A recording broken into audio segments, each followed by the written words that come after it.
more cold-blooded as well this season. I feel like last year, I like Ramsdale, make no mistake about it. But one thing about Raya, that brother's on business, man. Like, he's none this like jumping around and anything like a clown or any fist pumping, none that stuff, bro. He's just on business. Even like 6 up, he's throwing the ball out quickly, getting things going. So I just think the team overall is more locked in right now, which is a good sign. Because I think last year it was a bit more frantic at times. Like even the Bournemouth game, we're 2-0 down, we're chasing the game. Whereas this year, there's much more structure to us. Like our transitions, as you said, Terry, Declan Rice, superb, brings more solidity. The back two are brilliant as well. We're having a more, I think, bro, Binion Zinchenko was the best thing we ever did. Sell that guy in the summer, man. I told you about Zinchenko. Ben White's doing a better job than Zinchenko, and he can defend because Ben White's inverting into midfield, but that's all he's doing. And I like that. He's doing 3 things. Right back, overlap, inversion. But I think you need different players for different games, right? So I think Zinchenko low blocks is a good player, right? I'm not hearing low blocks. But it does. I wouldn't play Zinchenko against the bigger teams. I wouldn't play Zinchenko against, like we've seen him get torn up by Mo Salah and whatnot. But there are games where he can do a job. You can't just have the same player and have different versions. And we've got Tomiyasu, we've got Kiwior, we've got all these we've got these same profile type of defenders. So it's always good to have something different because that gives you more variety and more tools to your arsenal. Yeah, I get that. But Zinchenko, for me, the brother, he cannot defend. I'm not having a guy in my team that plays defense that cannot defend. Like, we beat Sheffield United today 6-0. We beat West Ham 6-0. We beat Burnley 5-0. Liverpool 3-1 without Zinchenko. Zinchenko and the team, we might still win these games, but we might win 3-1 because he loses the ball. But you see, but you also have to realize, right? Just because he can't defend, what he brings to the team is very different. And what makes you think if we had played Zinchenko in this games where we actually had picked up pace like this, probably we could have scored 10 today. So if Zinchenko played today and we scored 10, will you say Zinchenko was the reason we had 4 extra goals? Or the reason we were not able to make it 9? Like, to be fair, when we play against deep block teams, we need him. Like, he inverts better than Ben White. Zinchenko's in the team. Every single team is going to target Zinchenko, bro. If Zinchenko's at left back, every team knows go on the right, target him. If you look, me, I would love Timber back in the team. When Timber's back, that back four's solid, man. There's not really a weak point. If you look at Man City, who is their weak point? Where do you attack Man City? You don't. But here's attack Arsenal on that side. But here's the thing that you need to realize: we're not Man City, we're not Liverpool, and we're never going to be Man City or Liverpool. And I think what Arteta is doing is Arteta is having players for different types of situations because there are certain games they're going to play where in the second half you need a Zinchenko for 30 minutes to just do what he does best, right? And you get your goals, get him off the pitch, get him driving through those channels, releasing the balls to the players. We're good at set pieces now. People complained about our set piece just recently. Oh, the scoring is not sustainable, but it's part of the tools that you need. You can't have the same style of play as Timber, the way Timber plays, and then the way Ben White plays, and just have that same style. Once you get found out, they'll know how to pass those players. No matter how good defensive you are, once you have faster wingers coming at them, you're going to have the same problem. So having different tools, whereby in between the game, remember when he said he wouldn't even mind changing the goalkeeper in the middle of the game if there is a reason for it.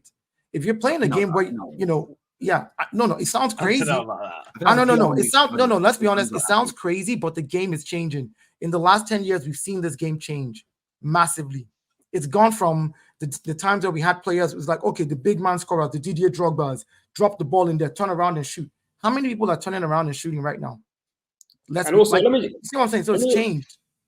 Let me just touch on that Zinchenko thing, because also when he was at City, I think it was the final game in the season against Villa, right? When he came on and he made a contribution, right? So there's little things that you also have to look at. Like, don't get me wrong, he's made me want to, pull whatever little hair out I've got left here, but can contribute in certain moments. I remember, I think, was it Burnley where he helped? He scored a nice volley that game. There are games where you need these players to come up and think. Ben White has done well inverting, but he's not as comfortable in the pockets as Zinchenko is. He's not a natural progressor between the lines like a Zinchenko. And it's all well and good. We don't have to use them week in, week out. And the best teams have a good squad that give them a variety of options. And that's where we need to be to, sustain competing at the top level, in the league, Champions League. And his experience is also something that we lacked in Europe against Porto. We don't have too many players who have been there and done that. It's a very young Arsenal team. So we also Great points being raised there, guys. And look, viewers, I'd love to get your take on that there. AA here with an amazing donation. Thank you. He says, first team in Premier League history to score 5+ goals in 3 consecutive away matches. I don't think that's ever getting broken. I do not see that ever getting broken, to be honest. That's a ridiculous stat. I mean, that's a fair point, Matt, because the Premier League's been around for 30+ years and it hasn't happened before. So it's the likelihood of that. I mean, if you went, who's your next away game against? City. Oh yeah, you're not going to do you're not doing 4 on a bounce, are you? But yeah, like I was about to, depends who it is. Can you imagine? Can you imagine? Well, I did say this yesterday when watching United against City. We only had 2 shots on goal. But I made a list on my notes on my iPhone right here, as you can see, of all the counter-attack opportunities that we had. And that was, I listed the number and then the minute and then what went wrong. And the amount of times it was Scott McTominay undercooked the pass, or Rashford's first touch was bad, or Garnacho didn't make the pass early enough. Where I look at Arsenal, and I think you get more than 10 opportunities to counter-attack against them because you're a better team. You'll win the ball back more. And I think you're more clinical than we are. You've got more cutting edge than we have. So I think that you're not going to score 5+ goals, in my personal opinion. I don't see that happening. But you've got such a chance against City. City fans don't think they'll afford you the same counterattacks they've afforded everybody else. They think that they're going to sit back a bit deeper against you. But if they do it and they let you play, that's also dangerous. So yeah, look, I'm really looking forward to that game as a neutral. Carragher, this is funny. Carragher asking Odegaard where the camera is. Odegaard responds with Nash. I went straight down the tunnel. Class. Carragher, Harold here says just realised Arsenal scored 6 goals less since January than we have. Man United have scored this whole season. A draw between City and Liverpool, and Arsenal win the league is what Harold thinks here. It's still a long way to go after that game. I mean, if City and Liverpool draw and then you go and beat City, I think that's massive. I think that's big. That's in the way that we're in right now. Like, I saw a fixture list. We got big games, man. Like, you beat City. Yeah. You got Brighton. You got United away. I know you're looking at away. They're tough games. No, don't do that, Phil. Don't do that. Yeah, but we also got a squad like getting fit at the moment, right? Old Trafford, something crazy, bro. Yeah. Do you want to geek? Let me geek out for like a second right here. I did a calculation, right? There's three permutations for all the games we need to play. It's either win, draw, or lose. And if it's a win, it's 3 points. Draw, it's 1 point. Lose, we don't get any points, right? So the way it goes for the next 11 games, this sounds crazy. I ran it in ChatGPT. I did a whole lot of mathematical calculations. The chances of Arsenal, Liverpool, or City winning, if Liverpool, which is one of the options, if Liverpool and City draw, the chance of Arsenal winning goes up by another 10% if they draw. Yes. And that's massive. So you need to realize that's huge. Now, if City wins that game, the chances of Arsenal winning the league, based on the mathematical calculation, it drops by 6%. So we have 4% chance. Mm-hmm. So you have to realize that it's like, when you look at it from that perspective, just geeking out and calculating stuff. Yeah. Because again, the probability is such an. I don't understand it deeply enough to be able to explain it. So I'm not going to try and act like I know. But probability. So as you say, if they draw this weekend, then you go and beat City, the chances of Arsenal winning the league grow massively because of those 2 results. And yes, there are still big games remaining, but it's then the pressure it puts on both, and it being a 3-horse race. And listen, I'm going to throw it out there, potentially even four if Villa win the next 2 or 3 games on the bounce. But what I mean by that is a team that's just there. When there's so many teams that are running at the same time, it's a different type of pressure. It's a different type of pressure because if you need 2 teams to mess up if you're behind. If suddenly City or Liverpool are behind both of you and there's 5-6 games to go, it's the pressure on them to win changes, because it isn't just that they've got to win. They've got that Arsenal and City both lose. And mathematically, the chances of Arsenal losing and City losing at the same time and you winning are much smaller than just in a 2-horse race. So, yeah, it's going to be amazing, this run, and it's going to be great. Who put the ball in Sheffield's net? Half the bloody team did, is what Luke Skywalker says here. Big up yourself. 5s and 6s is beyond incredible and won't last forever.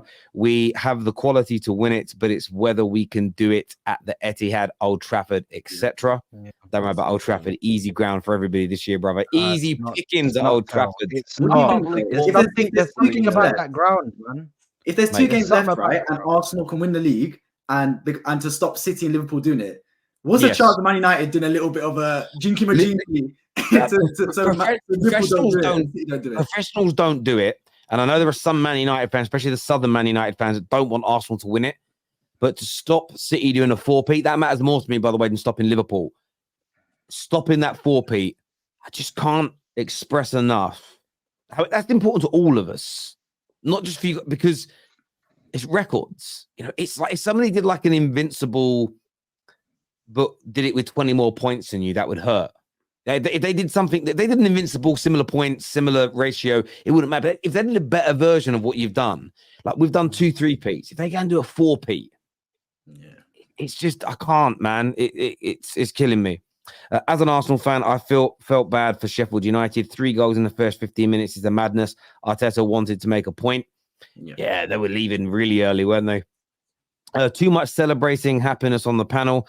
It's a disgracia. Go find a tunnel and get inside it ASAP, is what Guna Duke says. We ain't quite there yet, but like the Invincibles. But imagine if we could add players of the ilk of Sanchez on the left and Suarez up top to this team. Man.